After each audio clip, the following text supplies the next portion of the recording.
Bien. Alors, nous venons d'ouvrir maintenant la porte du centre d'intérêt 2 et ayez les réflexes de la répétition.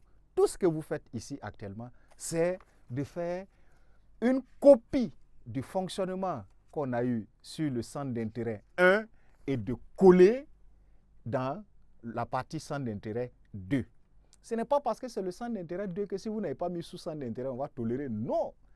Voilà. Ce n'est pas parce que c'est le centre d'intérêt 2 qu'il y a une différence d'appréhension ou d'appréciation des choses par rapport au centre d'intérêt 1. Non. Le centre d'intérêt 2 va aussi nécessiter le passage par un premier sous-centre d'intérêt.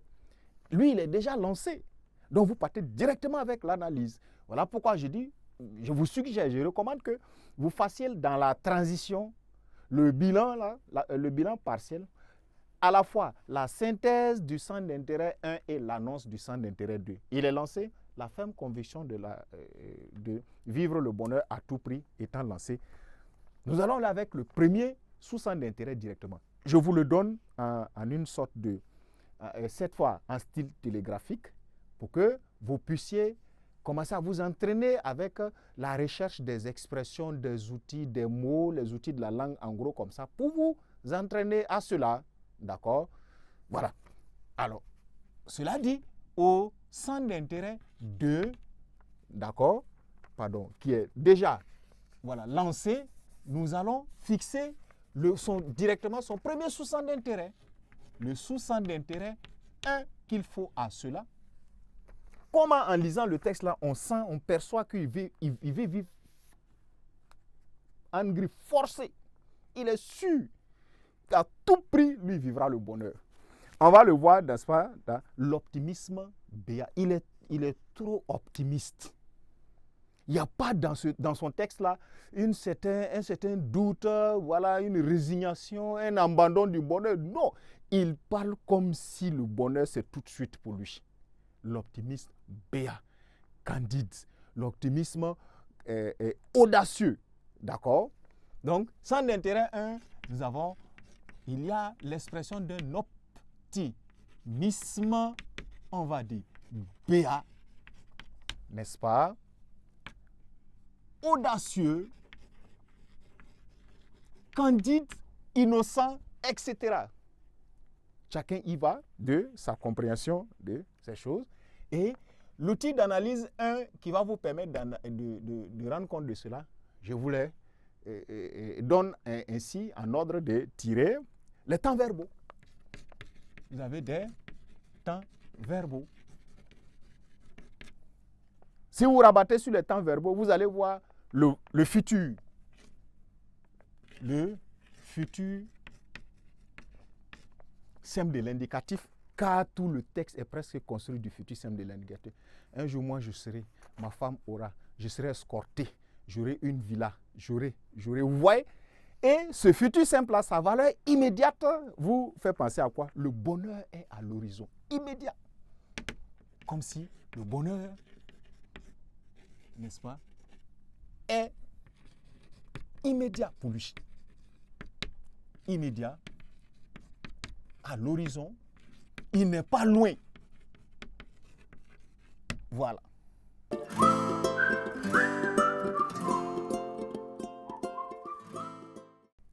Le futur simple de l'indicatif, voilà sa valeur ici. Cet optimisme-là, vous le percevez à travers quoi? Toujours dans le texte, les modes de verbe. Or, vous allez vous rendre compte que quand nous voyons les outils d'analyse, dans les autres outils d'analyse complémentaires du commentaire composé, on avait vu des outils de grammaire tels que les modes, les temps verbaux, les modes verbaux, les accords, etc. Le mode utilisé ici, le plus dominant, c'est l'indicatif. Or, vous avez dit l'indicatif montre quoi? Les faits réels. Les faits qui ne peuvent pas être mis en doute, sinon on aurait passé à un autre mode.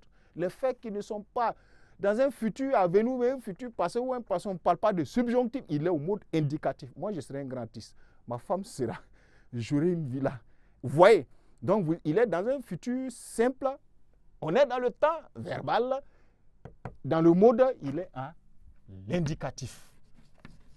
Et vous voyez, le commentaire composé ne se limitera donc pas à une quête effrénée des figures de style vous êtes dans des outils d'analyse pertinents comme ça, tels que le temps, les modes, les catégories verbales, etc. Tout ça pour pouvoir être des ressources d'analyse. Ça diversifie vos outils d'analyse. Donc, l'indicatif est dominant dans le texte. Voilà. En plus de c'est-à-dire cet indicatif, sa prédominance dans le texte là montre quoi? Absence de doute du bonheur.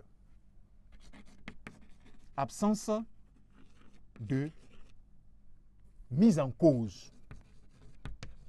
Mise en cause de doute du bonheur.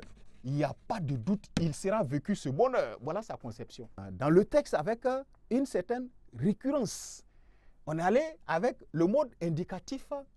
Alors, un deuxième mode, si vous voulez, vous êtes là dans l'impératif. Histoire de vous dire que ce n'est pas parce que nous avons procédé par un outil d'analyse, par famille de procédés, qu'il faut vous forcer à rester sur un outil d'analyse. Un ou deux outils d'analyse sur, n'est-ce pas, un procédé peut passer, il n'y a pas de problème.